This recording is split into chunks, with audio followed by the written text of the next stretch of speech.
Muy buenos días, profesor Mario Gallardo. En la mañana de hoy, mi persona, el estudiante Aguilar Mariano, le estaré dando una especie de síntesis sobre lo más relevante de cada uno de los temas que usted nos estuvo impartiendo o que compartimos durante el semestre. De igual manera, estaré dándole o relatándole lo aprendido durante cada uno de los temas. El primero de estos fue la planificación hidrológica. Se dice que la principal herramienta para la gestión de los recursos hídricos de un país o una región es la planificación hidrológica. Herramienta de vital importancia. ¿Por qué?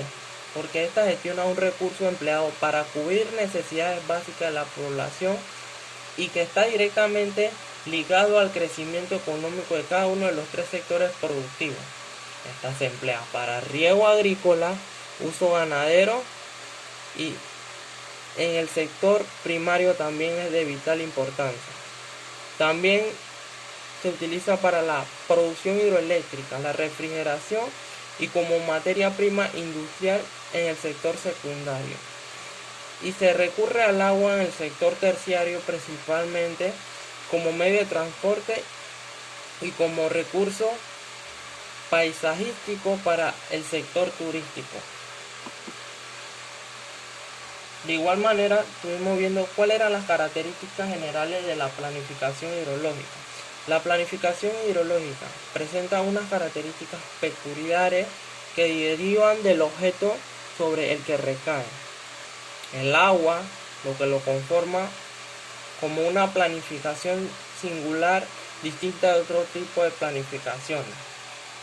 La primera característica de esta era que la planificación hidrológica ha sido sancionada y tipificada en nuestro ordenamiento en una norma de rango legal como figura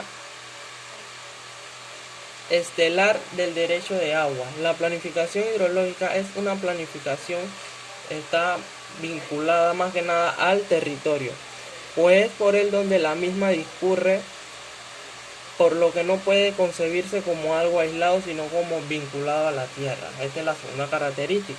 La tercera característica de esta es la dimensión interdisciplinar y global de la planificación hidrológica. O sea, este es un aspecto que esta presenta o conlleva con ella. La cuarta y última característica de la planificación hidrológica sería el sentido sectorial de la misma y su incidencia económica.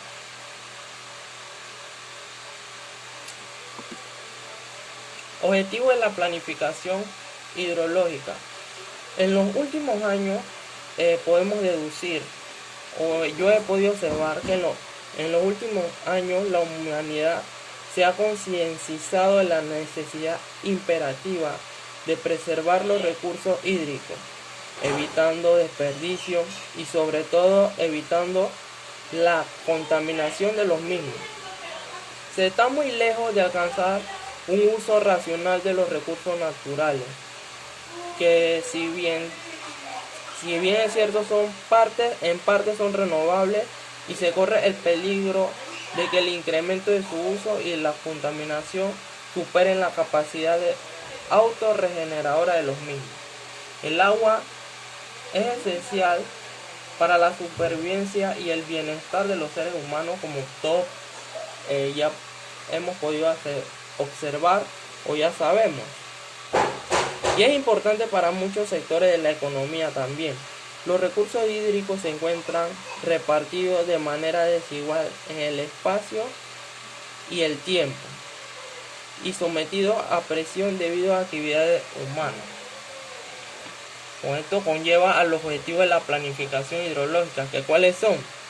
Conseguir el buen estado y la adecuada protección de las masas de agua de la demarcación. Otro de estos objetivos sería, o que ya pudimos observar, sería la satisfacción de las demandas de agua y el equilibrio y armonización del desarrollo regional y sectorial.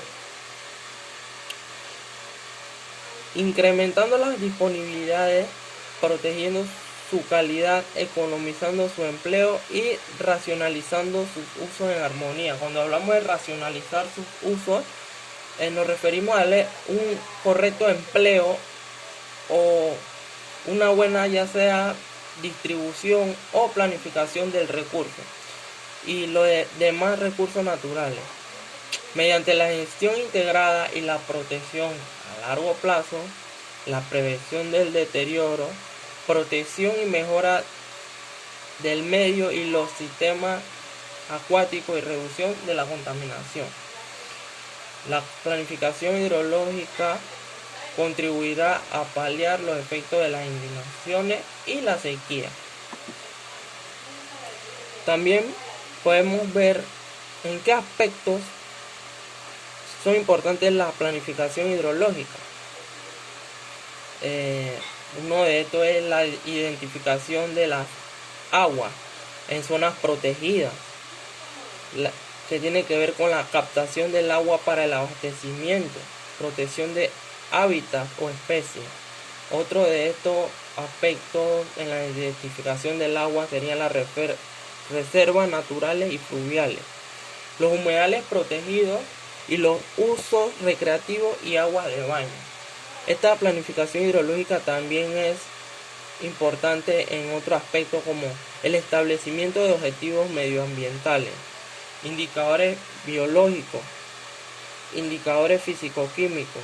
También son importantes aquí redundan también en esto de la planificación o gestión de los recursos, lo que son los indicadores económicos, que más adelante se lo estaré detallando más a fondo. También está importante en las condiciones hidromorfológicas, los usos del agua. Esta planificación hidrológica nos determina o nos da a conocer cuáles son los usos del agua que se vayan a realizar o que ya están estipulados para alguna actividad específica. Estos son los abastecimientos de la población, la ganadería, los usos industriales, regadío, agricultura, usos recreativos, navegación y transporte y otros. Otro de estos aspectos son la protección del dominio público hidráulico y la calidad del agua. ¿En qué? En las limitaciones de los usos de los terrenos en zonas inundables, o sea, zonas que son fáciles de inundarse, pues, debido a las precipitaciones que ahí se conllevan. En las autorizaciones y concesiones de uso, las vertidas de agua y la reutilización, que también más adelante lo estaremos viendo más a fondo, de qué trata la reutilización y los beneficios que esta tiene. La planificación hidrológica también es importante a la hora de determinar la masa de agua de una región, ya sean ríos, embalses y masa de agua muy modificadas, o sea que han sufrido algunas transformaciones en ella. También en lagos, en agua de transición de rías y similares, en agua subterránea conocida como acuíferos.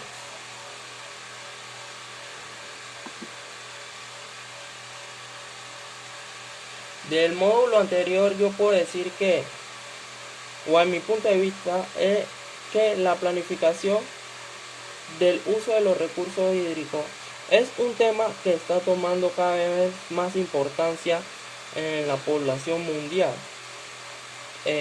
tomando en consideración el agua, que es en gran parte del planeta un recurso escaso, podemos decirlo así.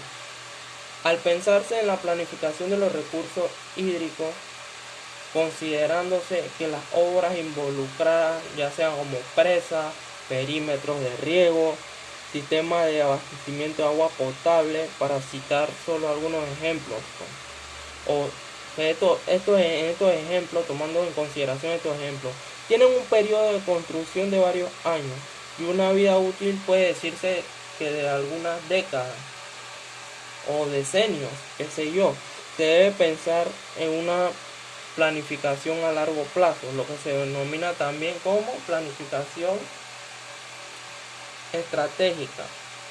En el curso o en el módulo anterior del primer módulo de planificación hidrológica, estuvimos viendo las restricciones también hidrológicas que están relacionadas o regulan o dan a conocer que son la limitación o el cuidado o las medidas que se deben considerar o tener en cuenta con los recursos hidrológicos en un momento determinado. Luego pasamos al segundo módulo, que son los recursos hídricos. Los recursos hídricos no son más que cuerpos de agua que existen en el planeta, desde los océanos hasta ríos, pasando por los lagos, los arroyos y las lagunas.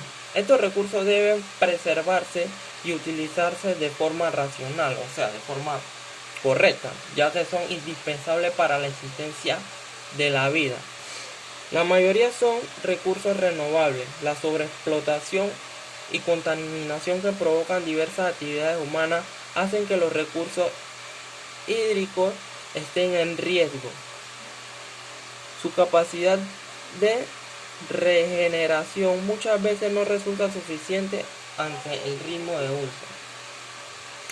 Una de las grandes dificultades que representa o enfrenta la humanidad es la falta de agua dulce. Más del 97% del agua de la tierra es agua salada, cuyo aprovechamiento es complejo. Por eso el agua dulce que se utiliza para el consumo humano y un sinfín de actividades es tan importante.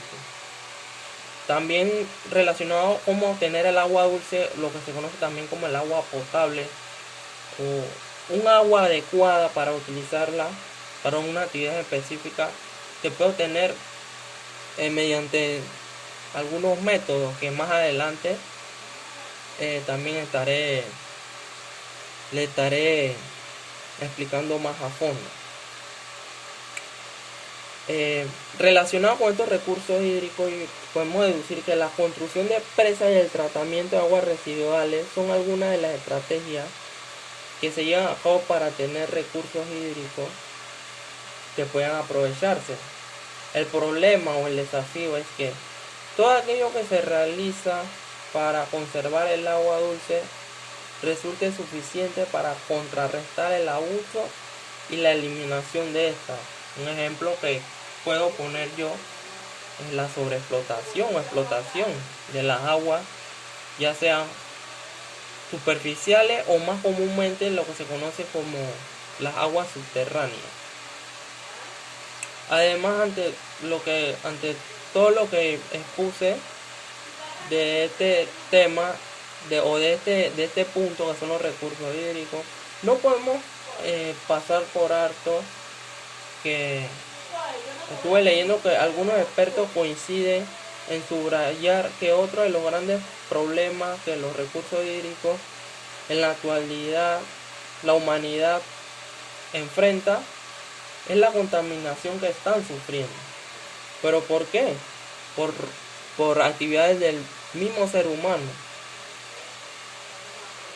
Por ese motivo se han puesto en marcha distintas iniciativas y se apuesta por tomar medidas, tales como la creación de plantas de tratamiento de aguas residuales, la creación de los órganos de control y evitar el consumo de productos industriales a mediana escala o a gran escala.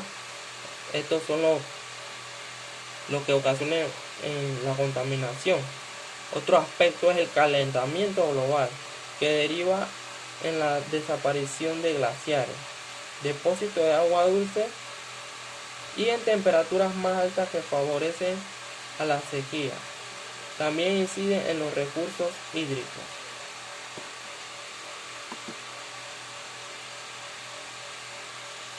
También estuvimos desarrollando lo que es el ciclo hidrológico. Se dice que el ciclo hidrológico o ciclo del agua no es más que el proceso de circulación del agua entre los distintos compartimentos que forman la hidrosfera.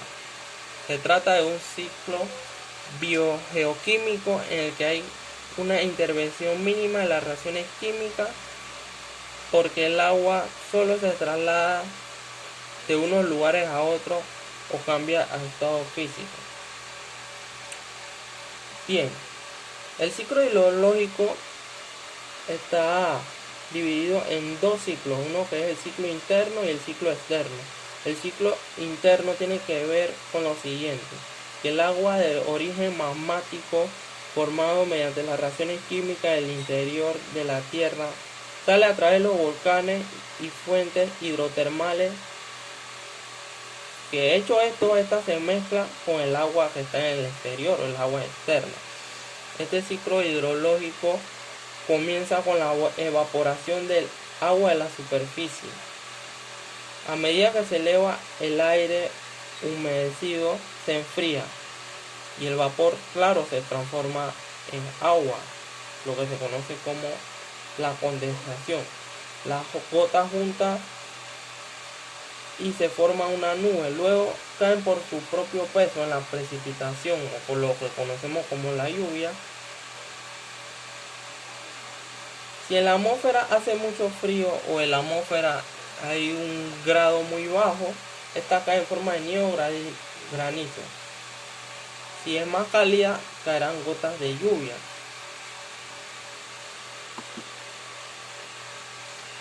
Unidades, también vimos lo que son las unidades de medida de la precipitación. Este tema se utiliza más en cuestiones que son de hidrología, para poder determinar aspectos como la precipitación media, o lo que se utiliza el método de Thyssen, entre otros aspectos ya vistos en hidrología. Se utiliza o se dan a conocer cuáles son las unidades de medida de la precipitación. En el sistema internacional voy a exhibir por decirlo así, porque este es el que más se utiliza, más a menudo que el sistema inglés. Y se dice que aquí la unidad de la precipitación es el kilogramo por metro cúbico o gramo por centímetro cúbico. También se puede medir en kilogramos por litro o kilogramo por decímetro cúbico. La densidad del agua es aproximadamente 1 kilogramo entre litros, lo que equivale a 1000 gramos entre decímetros cúbicos, 1 gramo entre centímetros cúbicos y 1 gramo entre mililitros. También hay algunos instrumentos de medida como el pluviógrafo o el pluviómetro, entre otros, pero esos son temas de hidrología para calcular ya sea la precipitación media o qué cantidad de agua cae en una determinada estación. Pasamos luego a lo que es el módulo 3, que vendría siendo cuáles son los usos del agua. Estos usos del agua van asociados, hay que destacar, es importante destacar que van asociados a los usos, a algunos conceptos que requieren de una revisión en profundidad. Por ejemplo, la clasificación de usos consultivos y no consultivos. Se dice que los usos extractivos o consultivos son los que se extraen o consumen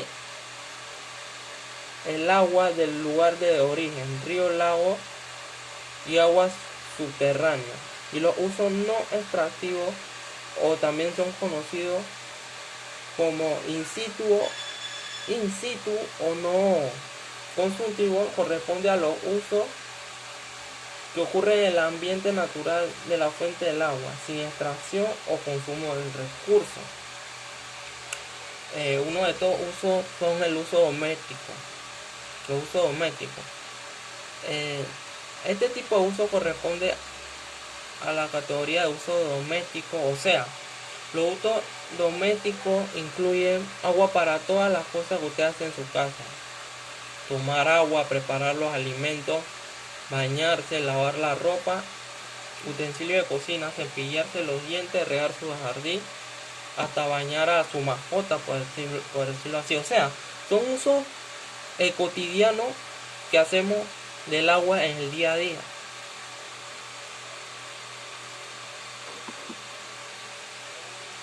También vimos los usos del agua en aspectos industriales. Se dice que la mayoría de los procesos industriales utilizan el agua para la fabricación de un artículo. A menudo es esencial utilizar agua para disolver un producto químico, extraer sustancia para el lavado de productos y equipos. En la fabricación de papel, por ejemplo, el agua se utiliza para el blanqueamiento de la celulosa. También en la industria textil, el agua es importante para lavar y teñir los tejidos. Y ciertamente es esencial para el enfriamiento en las plantas, exigiendo para este un proceso o una gran y continua cantidad de agua. Para que veamos lo importante que es el agua y en los diversos usos que le damos. Cuando se refiere a la industria, puedo deducir que se refiere a también, o es en gran escala importante, la industria de alimentos, lo que es necesario ofrecer una seguridad aún mayor, pues la fábrica debe tener un control rígido de la calidad de agua. También vimos lo que son los usos agrícolas del agua. El uso de agua para fines agrícolas es un tema central en cualquier debate sobre los recursos hídricos y la seguridad alimentaria, como lo acabé de mencionar. En promedio, la agricultura se ocupa el 70% del agua que se extrae en el mundo, y las actividades agrícolas representan una proporción aún mayor del uso consultivo del agua, o sea, los usos que se extraen o consumen el agua de su lugar de origen natural. A nivel mundial se dice que más de 330 millones de hectáreas cuentan con instalaciones de riego. La agricultura de regadío representa el 20% del total de la superficie cultivada y aporta el 40% del total de los alimentos en todo el mundo. Otro uso que pudimos observar son las centrales hidráulicas. Recordemos que estas no usan el agua. La eficiencia consiste en obtener la máxima energía por cada metro cúbico de agua turbinada, es decir, el máximo rendimiento